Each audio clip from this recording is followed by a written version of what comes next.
that America felt our oceans protected us, that we were somehow a little less vulnerable to perhaps those types of attacks than other countries across the world. But that day, our entire view of America's security changed, and it caused our national security team and the president to reevaluate America's security in light of this very different threat in the world. From the beginning of the Bush administration, Richard Clarke says that he did everything in his power to coax them into action against al-Qaeda, without success. In the 24 hours following 9/11, the Bush team was ready to go to war, but Mr. Clarke says they picked the wrong target.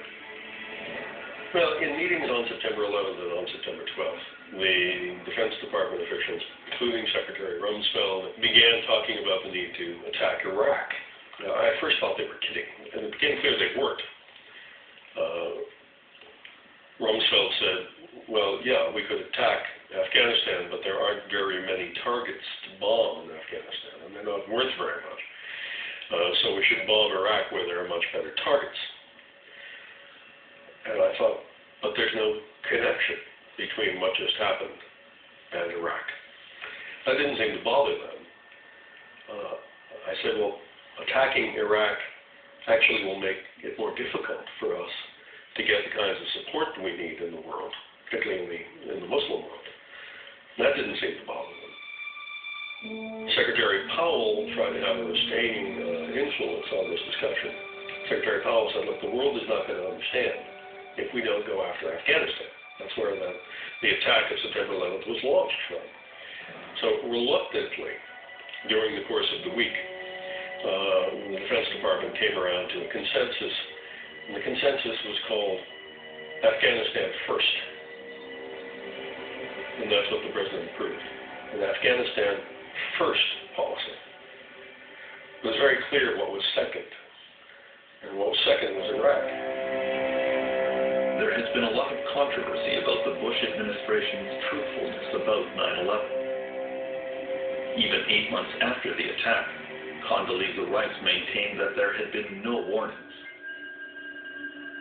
I don't think anybody could have predicted that these people would take an airplane and slam it into the World Trade Center, take another one and slam it into the Pentagon, that they would try to use an airplane as a missile, a hijacked airplane as a missile. One could not have not known about that. There were, known plans to us to fly a plane into the CIA. We certainly knew about other operations in other parts of the world involving flying a plane into a target. So it was on everybody's radar screen, and I don't accept the argument somehow this couldn't have been imagined or something. It was very much something that people understood was a potential method of attack. From the 1995 intelligence estimate, which predicted terrorists would use airplanes as weapons to attack U.S. landmarks, to the hijacking threats that were communicated to the President in August 2001, there were a lot of warnings on the path to 9/11. Many of them came through the counterterrorism chief at the White House. Mr. Clarke, could I ask you to raise your right hand so we place you under oath? Richard Clarke testified as the star witness before the 9/11 Commission in March 2004. I do. In a statement, Clarke apologized to all the families who lost relatives on 9/11. Your government failed you. Those entrusted with protecting you failed you. And I failed you. We tried hard, but that doesn't matter because we failed. This is a failure of government right down the line. Whether it's the intelligence agencies, whether the immigration people, whether it's the FAA, whether it's, you name the agency. They all share here in a culpability. There's nobody who worked for the United States government in that period who doesn't share some part of the responsibility. Richard Clarke quit his job as counterterrorism director in the Bush administration. At the end of his long war against al-Qaeda, he was left with an overwhelming feeling of guilt.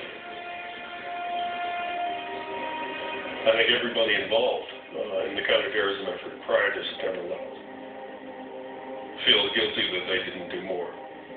Or if they don't feel that way, they ought to.